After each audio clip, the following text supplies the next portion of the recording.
Pasalamatan natin ang Panginoon for what He has done. For the month of January, February, natapos na yung half quarter of this year. But I tell you, Pam, we must be thankful because another month, this month of August, what has been delayed should be delivered. The enemy are trying to snatch in our blessing. This month of August onwards, God will bless us. God will prosper us in the name of Jesus. Ramante elebrande lekinti antrebande. Give thanks with a grateful heart. Everybody open our mouth. Give thanks to the Holy One. Give thanks. The one who is given. His name is Jesus Christ. It's done. And now, let the weak say, I am strong. Let the poor say, I am rich. We are rich, oh God. Because of what the Lord has done for us. Give thanks. Open our hands, widely open. Oh Lord, we thank you, oh God. We give thanks unto you. There is no more words na lalabas sa aming bibig, whatever circumstances, situation, trials, oh God, kundi ang salitang salamat, O Panginoon. Because of what have you done on the cross, we already declare that we are victorious. Because of what have you done on the cross, we declare that we are rich, O God. Because of the blood shed on the cross, we are not redeemed by this world, and no one does, but we are redeemed by the precious blood of the Lamb. And worthy is the Lamb who was slain from the very foundation of this earth. O God, thank you, Lord, that we claim our dominion. Month of August onwards, O God, we will enjoy our blessing. We will receive what is predestined before us. Ramante elebrante likiti ante ramante. Today onwards, I will never be the same. My worship, abiding in words, shall increase. My confession, my love shall increase. And the grace of God shall increase. In my anointing, receive it by faith and by fire. And by fire. In the name of Jesus. Okay, of course, I'd like to honor our General Overseer, the Prophet of this nation, Dr. Prophet Jomari Jaos and Prophetess Gretchen Jaos. Grabe yung gawaan ng banal na espiritu doon sa Negros. The moment I say, nakikita ko yung walang kapaguran, amen, walang tulog. Nami-meditate ko kung ano yung ginagawa namin sa Negros. Sabi ko, Lord, we need that kind of anointing dito sa Jaong Puerto Princesa. That kind of God's grace na binibigay ng Panginoon. Amen. Kaya importante yung abiding natin sa salita niya. Amen. Hallelujah. And of course, I'd like to honor yung ating worship team. Wala namang first time, di ba? Okay, that's why ang kakainin natin ngayon, karne. Hindi ako mag-inspire sa inyo, kundi magbabaon ako ng salita sa inyo. Amen. Yung salita na magiging pagkain ninyo, enough for the next 7 days, so that yung mga delay na ginawa ng Satan, yung mga pagnanakaw, di ba? God bless you tayo sa iyong testimony. I will inspired by your testimony. Tingnan nyo po, di ba? Umatake ang kaaway, pero ngayon, still standing, nagte-testify tayo sa goodness ng Panginoon. Amen. Palakpakan natin ang Diyos na buhay. That's why, walang iba po, katulad ng binanggit ko before, hindi nanalo sa ang Panginoong Jesus in the wilderness because He is the Son of God. Nanalo siya because of the written word. And of course, I'd like to honor ang aking pastora and all the ministers. Amen. And nandito, leaders. Lahat tayo, dadalhin natin ang kaaway sa paanan ng Panginoon. Amen.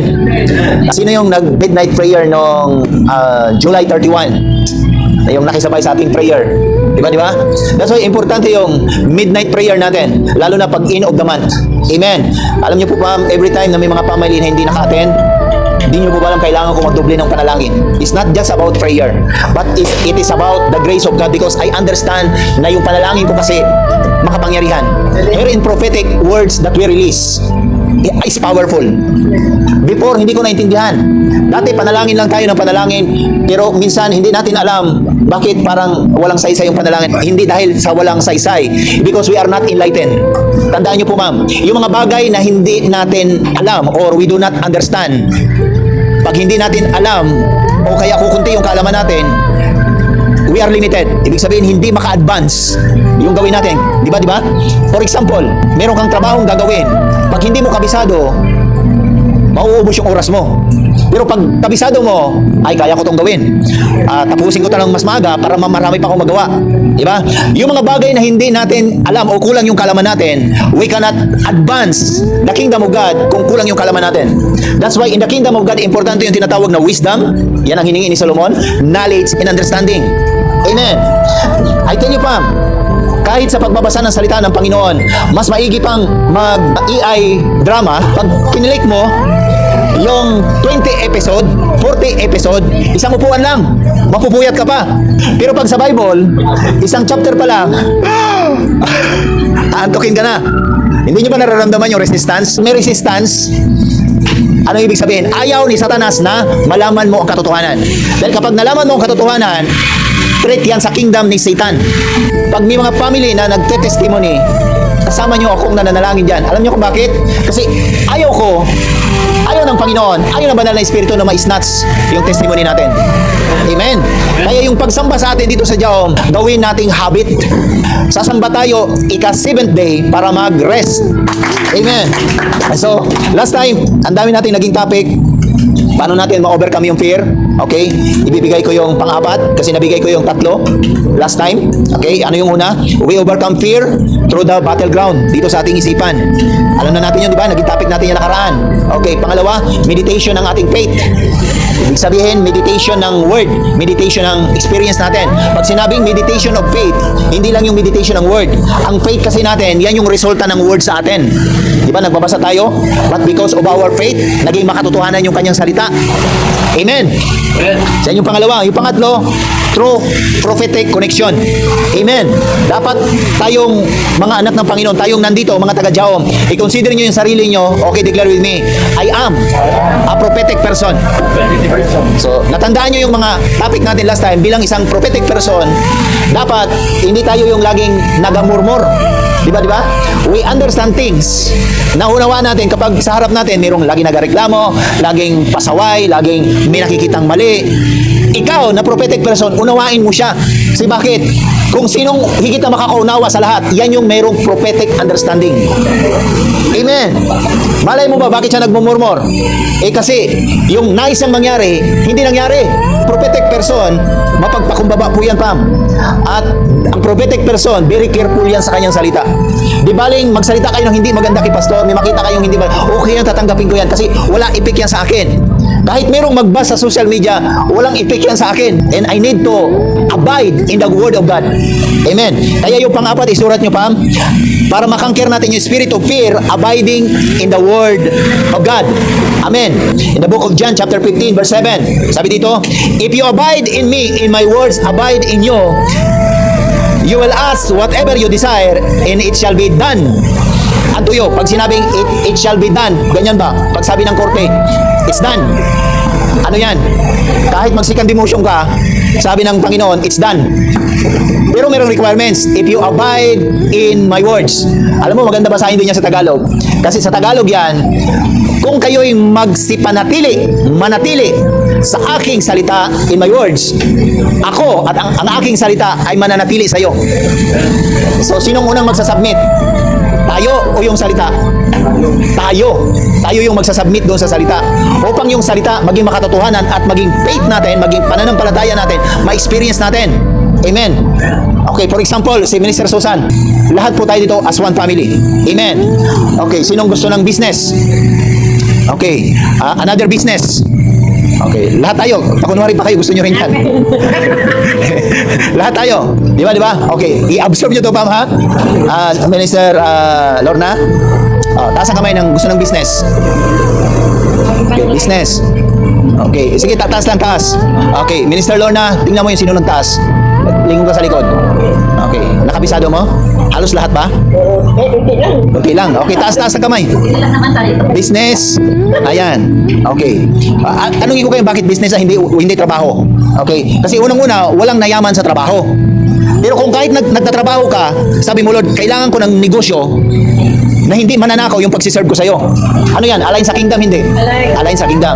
Kailangan ko ng negosyo, Panginoon, na kung saan kaming lahat ay masayang magpupuri sa'yo. Bakit? Kaming lahat ay nagko-contribute into your kingdom. Amen. Kahit mag-run out, Lord, gusto ko ng negosyo na kumikita ng 100,000. Para yung 10% niyan, makabili ng aircon. Align sa kingdom, hindi.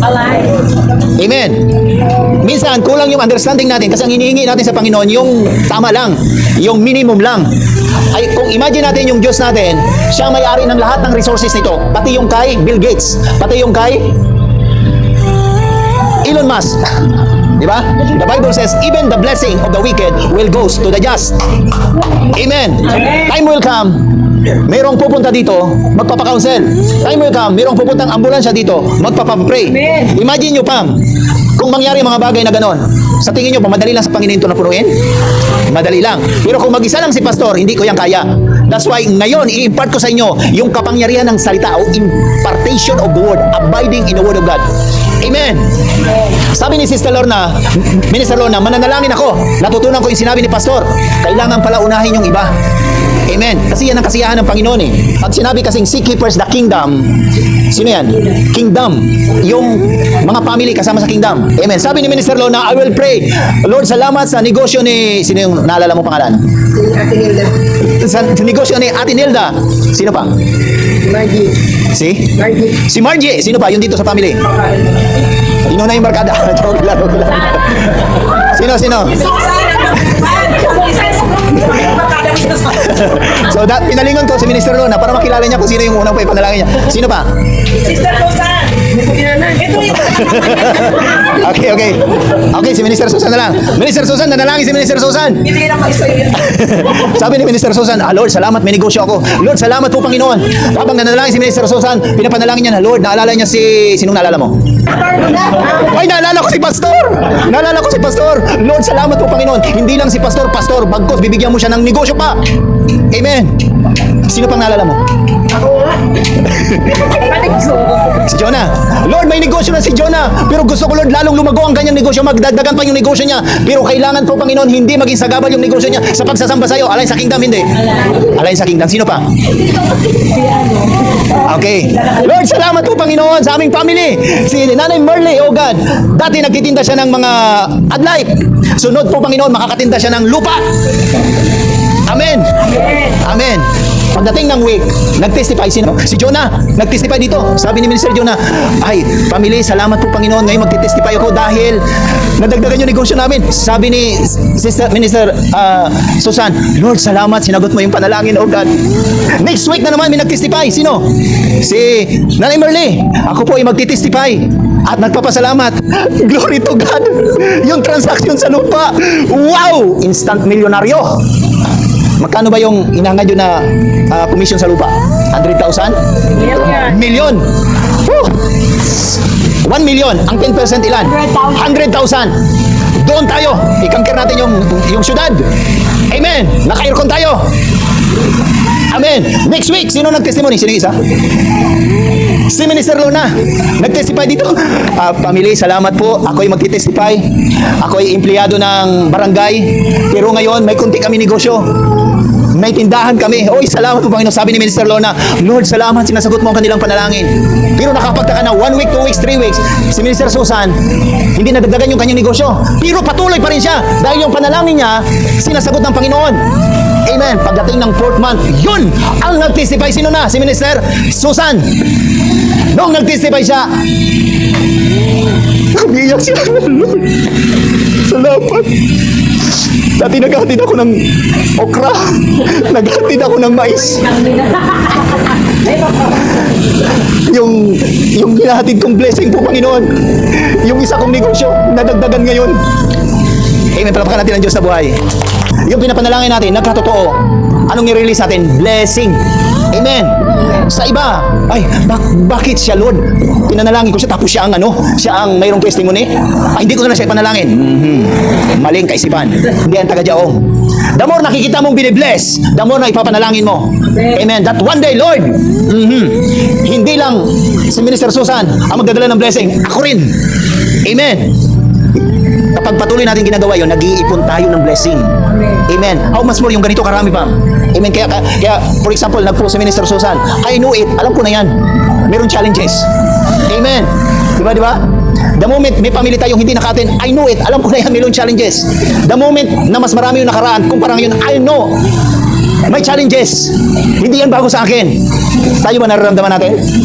Pag na, hindi, ay, yung nag-welcome to the family, saan kaya si ano dito Ay, sayang yung isang family natin na pinaparang hindi naka-attend. Meron ba tayong ganong compassion, Pam? Amen? Hallelujah. Kaya ano yung sinishare ni Pastor? Hanapin natin yung isa na tuwing nananalangin tayo, siya yung tinutulo ng luha mo. Amen. I-practice nyo yan, Pam. Hallelujah. Abiding in God's Word. Hallelujah. Okay. Sabi sa John 15:7-8, if you abide in my words, if you abide in me, in my words, abide in you. Ano man ang hingin mo, mapapasayo. Okay. Verse 8, by this, my Father is glorified, that you bear much fruit. Hindi ka mamumunga. Ang fruit na sinasabi ko dyan, hindi yung fruit na yung Galatians chapter 5. Kundi, yan yung tinatawag na fruitfulness, na ikaw mismo namumunga na. Nanalangin si Minister Susan, Lord, nagbunga ang panalangin ko, merong pinagpala. Ikaw ba dumudoble ka na? Amen. Amen. By this, my Father is glorified, that you bear much fruit, so you will be my disciple. Hindi pwede sasabihin natin, ay, ako taga-Jaon, disciple ako, pero walang prutas. Bakit? Kasi laging tayo. Extend natin yung sarili natin sa iba. Amen. So that we become fruitful. Palakpakan natin ang Diyos sa buhay.